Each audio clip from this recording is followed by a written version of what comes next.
Welcome to another edition of this Island Stats Sports Talk. I'm here joined with Raishun Burch from Germany. Well, Raishun, it was some 6 months ago we were last talking when everything kind of shut down, and I know you, like every other athlete, was anxious to get back into some form of competition. It has returned a bit in Germany. What has that transition been like, getting back out into competition mode? Yeah, it's not been easy, but it's been good. A lot of new rules, new paperwork, a lot of like everyone else has to do. Corona, COVID-19. It's made everything a little bit longer, but we've managed to get something up and running. So. Yeah, the good thing is you do get yourself out and with all the restrictions still, but just being back, having horses in competition, it's got to be something that makes you a little more relaxed now, being in a familiar atmosphere, does it? Definitely. There was when the lockdown hit and we had 6 weeks just at home. That was a long 6 weeks. So we were definitely, even if they're only small events, glad to just get out and do anything really. It was a long 6 weeks, but like I said, it's been since June we've sort of sped up a bit and really been able to make a little bit happen since the summer season is. It's been a short one, but yeah. Looking at when you saw what it was going to take in order for you to compete, what did you figure was going to be the toughest thing for you personally to overcome in order to get back into the ring? Oh, the most difficult. Just coming out of a very strange break, really, because it's sort of Christmas time. There was a break, and then you get going, and then there's a break again. And when you're just getting things sort of ramped up to get going, then it's like driving a car and somebody puts a handbrake on.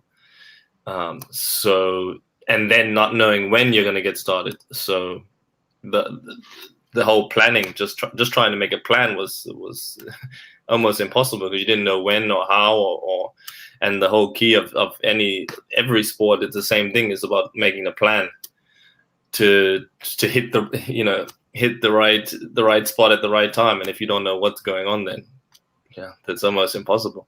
Yeah, I remember talking back with you in March, and we were talking about the start that you had to the season, which was a good one up until the time that the lockdown came. Do you think your horses are able to pick right back up and get back into that mode, or do you still feel it's going to take a little time for not just you but everyone else to do that? It's been all right, actually, to be honest. It's we've managed to have a good enough summer season considering all the circumstances. So now it's obviously middle of September. We're slowing down now, back into winter again. So we just have to wait until next year, I guess. What have they said anything in regards to indoor season? Because obviously with COVID, doing stuff indoor, a lot of rules change. You won't be able to have that number of competitors. Yeah, that's the big question mark. So we're just waiting to find out. To be honest, nobody knows at the minute. They haven't made any decisions. A lot of the bigger indoor events have already been cancelled. We're gonna have to wait and see until it's not looking great, but we stay optimistic. Right. Looking at how you struggled through the 6 weeks, how did the horses fare in that time? I think they're all right, to be honest. They're probably happy to have a break. For them, it's obviously they don't know the plan, so you can't really explain it. You can't. So, but for them, it wasn't the worst thing in the world. For the younger ones, it's always good for them, to have a little rest. And I think it was okay in the end for them, to be honest. Yeah. In the talk around some of the competitions that you've been in, how did your competitors fare? What was some of the things they talked about they struggled with during that lockdown period? I think on the local level, most people were probably they fared all right. I think it was probably the people sort of nearing sort of championships, people that were probably planning to go to Tokyo, things like that. I think they had a bit more pressure on their heads. Some of the horses are getting older now. If the games get pushed 1 year along and your horse is sort of towards the end of his career and things like that, change the whole dynamics of your plan. And then on the other side, if somebody had a bit of a younger horse that was coming up and just needed a bit more time, for them it was more of an opportunity. So there's two sides to that coin, from sort of preparing for Tokyo or whatever other championship was going to be this year or next year. So it's been good and bad for some, and some have benefited. Some of the classes that you enter have over 80, 90 competitors. If you're early, what are some of the things you do while waiting for that class to finish, if that's their only class for the day? I know sometimes you do multiple classes, but what are you doing in between all that? Because, if you have a good ride, you're anxious to see yourself stay in the top half of the standings. Yeah, sure. To be honest, normally I have 9, 10, 11 horses at a show in a day, sometimes more than that. So in a class with, let's say, 80 people, I'll be first, and then or at the beginning to go, I'll be at the middle, so around 40th, and then I'll be again around 70, 75. So actually there's not a huge amount of time. You go on the first horse, you come out, you need roughly 20 horses to prepare for the next one. So by the time you change to the next one, you don't have a huge amount of time to ponder about the whole situation. Yeah. When you reflect at the end of the day, obviously you have people with you reflecting on trying to minimize the mistakes that were made on day one. Explain to us when you have things, a competition against the clock, or you've got with a jump off, and the difference in, because a lot of it, you look at time. Obviously, time is always a big factor, and then obviously the faults, because you can get a time fault and have a clear round. Well, not a clear round because you have a time fault, but a time fault when you have to do things in a certain required amount of time. Are you conscious of the time, and do you take time to kind of glimpse up at the clock if there's a scoreboard there? To look at the clock, I'm not sure how helpful that is, to be honest. But sure, I mean, you sort of get a feeling for where you can sort of shave off seconds or here and there. To be honest, you have to go a bit from the feeling. I don't think most people are looking up at the clock to see where they are. For the most part, I think every rider knows which horse they're sitting on and where they have their advantages with that horse. So I think everyone sort of bases their own individual round off of what their goal is for first, and then what horse they're sitting on to try and get that done. So yeah. Are you one of those that like a tight, real fast course, or do you like it when it's stretched out? Because obviously, like you say, you have several horses, so obviously some will be a little different, but because you're training them and you're working with them all the time, you kind of can speed up one or relax with another. So what type of course do you like? Well, if it's, did you say course or horse? Course. If there's a lot of turns here and there, then it's quite good. If there's too many, I don't say straight lines, but if you get a lot of turns, then you can use these sort of shorter turns to make up more time. If the course has got a lot of lines and distances where you have to follow the way, there's not much, there's not space to change anything, then you can't really speed up, so to speak. If the distance is a 4, then you can't. It's still going to be 4 whether you're on a fast horse or a slow one. Right. When you're starting out your horses, you like to do the 110 and then gradually get them up. When do you start to look at making that progression to work towards the 135 or 140 class?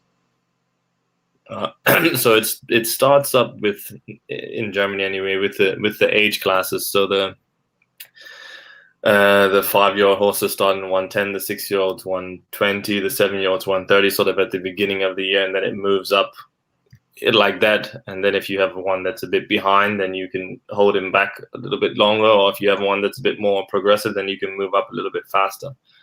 But it's basically set like that up until 8 years old. And then after that, you can choose, really.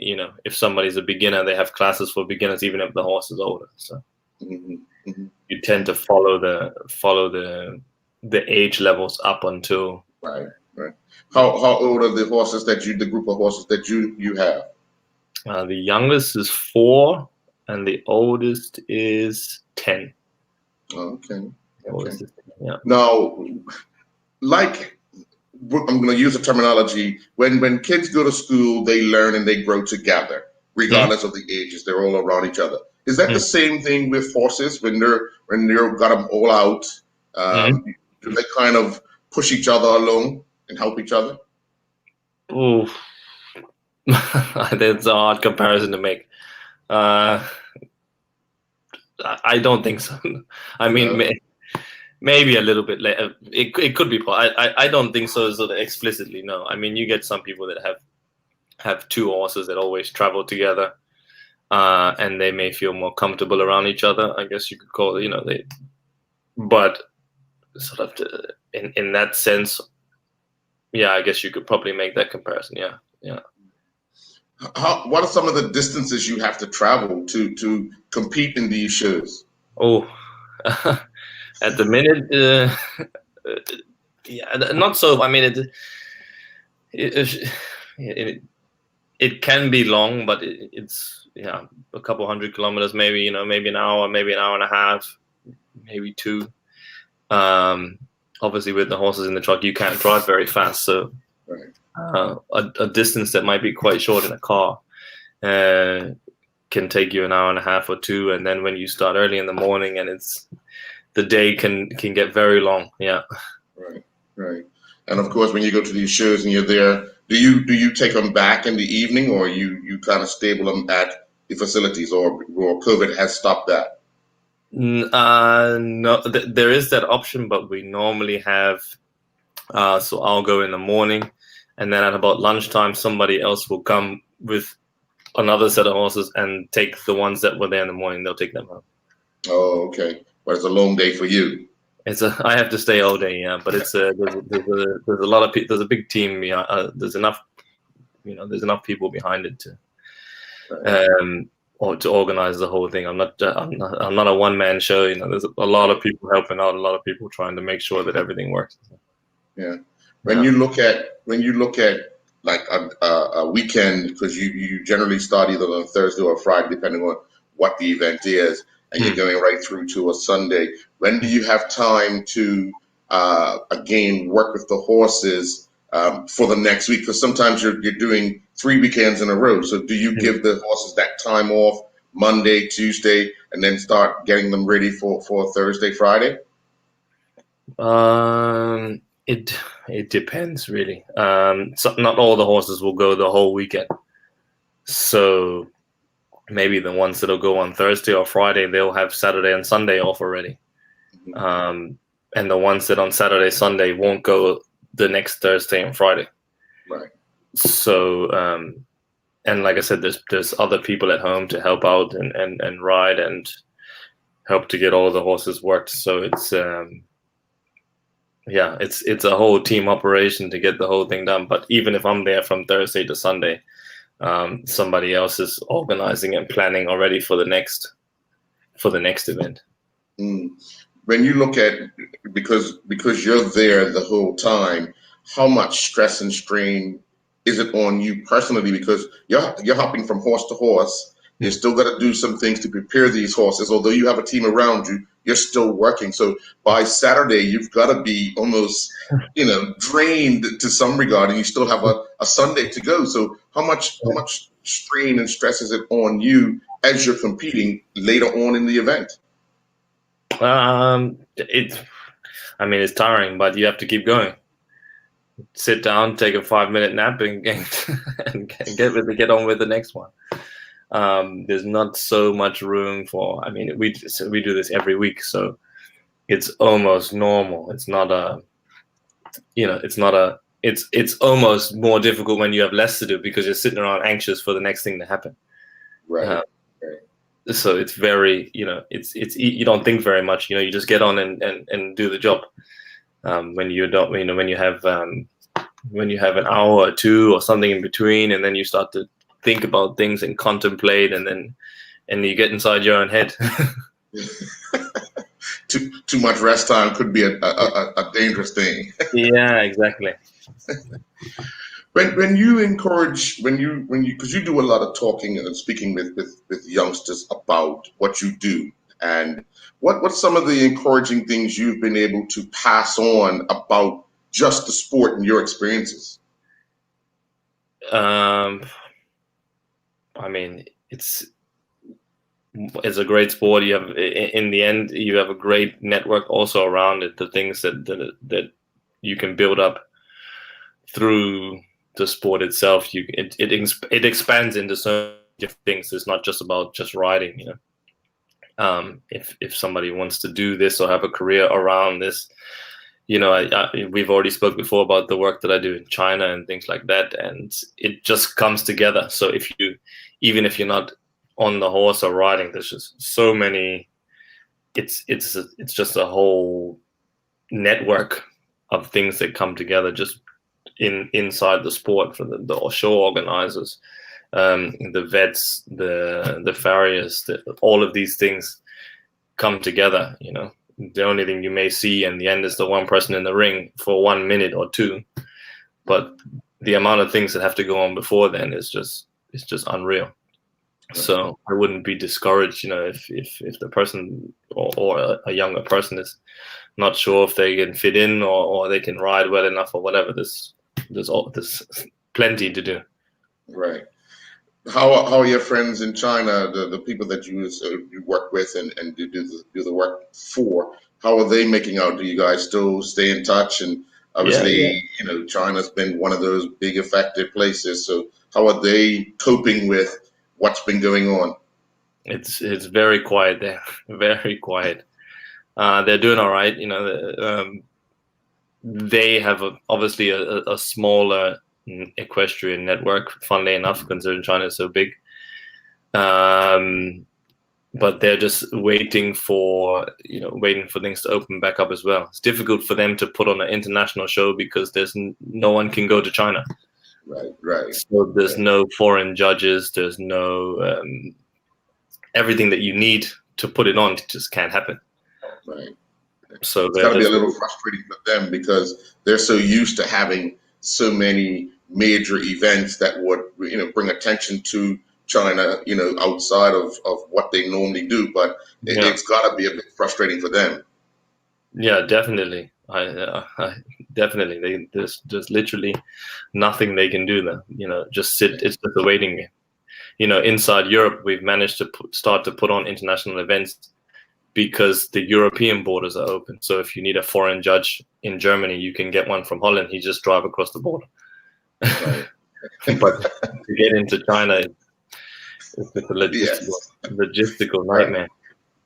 So what does the rest of your summer look like? I know it's not much longer time, but what does the rest of your summer look like in competition-wise? Just a few more local shows now on the weekend, and next weekend, not going very far, just about an hour away, and that'll be about it, to be honest. Like this season is not a write-off, but it is what it is. So there's not very much planned. A few local things, and then Christmas time. Right. And obviously you wait to hear back from the officials on what's going to happen with indoors. But what we'll do is we'll stay in touch with you, see how you're making out. We'll check in on you this weekend and next weekend, and then obviously stay in touch over the winter and then see when and if there's going to be an indoor season, whether it be just a local one or an international one. Hopefully, for your sake, it's an international one, and you can get in some competition. So. It's looking tough, but yeah, I guess for this, it's the same for everyone. So we're all sitting around twiddling our thumbs, waiting for everything. We can be happy that it is how it is now, that we can get out and compete as we can, and then everyone can patiently wait and keep your 2 meters distance until we can start up again. All right. Well, thank you very much for your time. I know you had a long day, so we look forward to speaking with you over the weekend and in the future. Thanks a lot. Thanks a lot. Thank you. Bye-bye. Ciao.